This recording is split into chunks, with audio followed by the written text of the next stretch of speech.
Good morning, everybody. So as I'm looking across the news and the headlines this morning, I can't help but think how sad these families are that are missing their loved ones that were killed in Afghanistan. Of course, the Taliban, I believe, wants to call it Khorasan or something like that now. Whatever.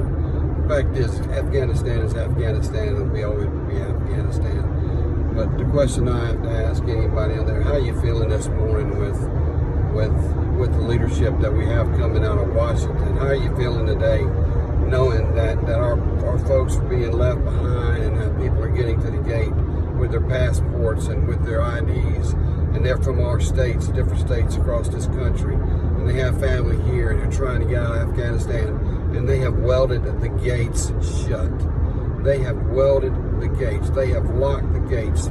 They have put a wall up. They have created a wall to keep Americans out. That is what they've done. So we open our borders to let everybody in, but we put a wall up to let Americans keep them out. Does that make sense?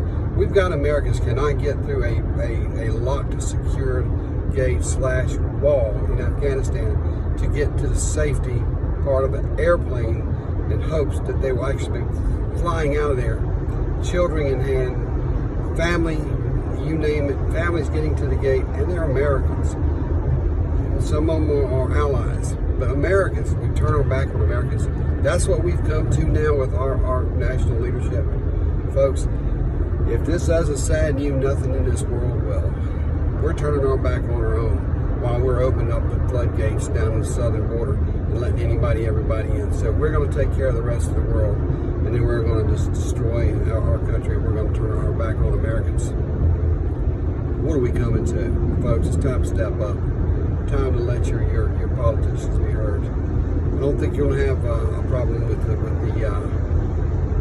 one set of politicians. It's the other politicians, the ones on the left, that you got to get their attention up. You know, it's kind of amazing how AOC and some of them got real quiet all of a sudden. But you know what? Quiet is just as bad. Think about it. To remain silent and do nothing when Americans are dying, being hunted down and slaughtered, just like it's some kind of Taliban game. Folks, a lot of prayers needed in this country, but we need to make sure that these other countries and these other enemies understand fully what our might and our power look like. We've not had that since the number 45. 46 has turned his back on everybody. Think about that. Y'all be safe. Pray for those folks overseas and all these other countries, especially Afghanistan right now. Bring our Americans home.